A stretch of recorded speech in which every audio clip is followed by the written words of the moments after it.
Well, let's bring in Dr. John Coyne, Head of Strategic Policing and Law Enforcement at the Australian Strategic Policy Institute, for more analysis on this.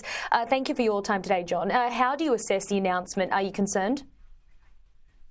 Good afternoon, Holly. Look, I think the first key part of this really is that terrorism is an enduring threat to our society. It's not going away anywhere. We were told in November 2022 that the threat level would or possibly go up again, and that's what's happened.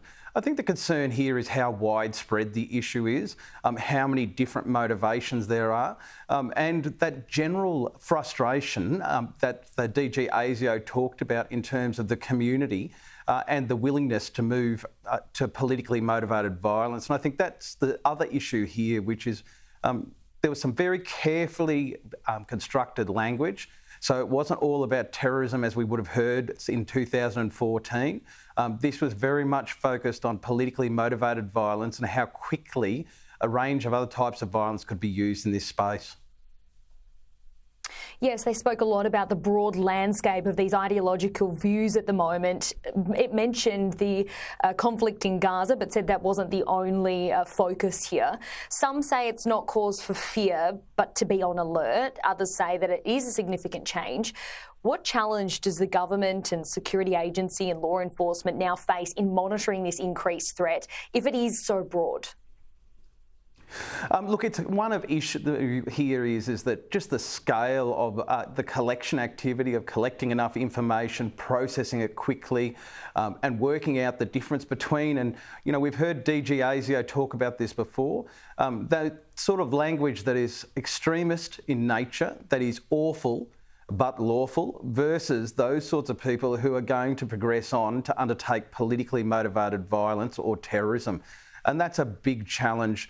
Certainly, both the Director General of ASIO and indeed the Australian Federal Police Commissioner have said in the past they don't want to be the thought police, nor do they want to be censors. They want to focus particularly on violent extremism, and that's going to be a big challenge in this space.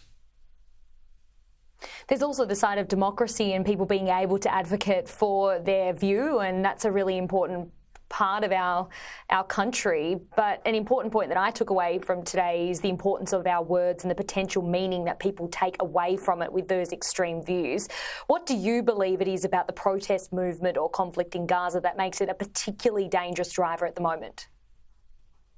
Look, I think the issue here, though, is to look a little bit broader, Holly. I think on one level, some of those traditional threats are growing in nature. So we see the Islamic State in Khorasan increasing its capacity and capability to undertake a range of attacks. We see a growing presence of Al-Qaeda. We see activities in the Sahel region. So that's that traditional Islamic-inspired terrorist groups. Secondly, we see a range of groups who are anti-authoritarian, anti-government.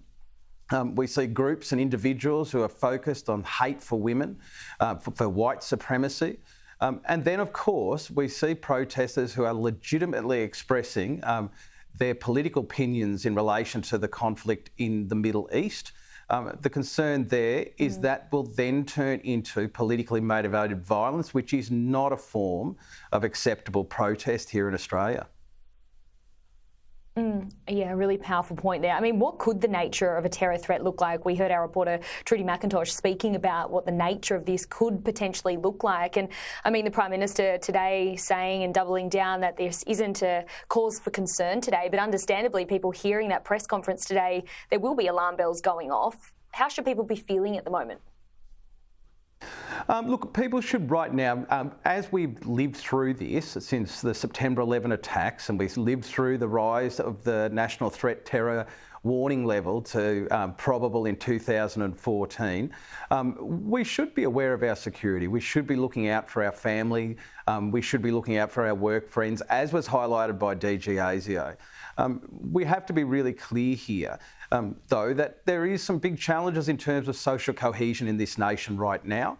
There are some big challenges in terms of the frustration being felt by some corners and some members of Australian society. And we should be working to encourage people to express themselves and their belief systems in a legitimate and peaceful manner. And collectively turning down the temperature on any inflammatory behaviour, and we all have a role to play in that. Dr. John Coyne, thank you. Thank you, Holly.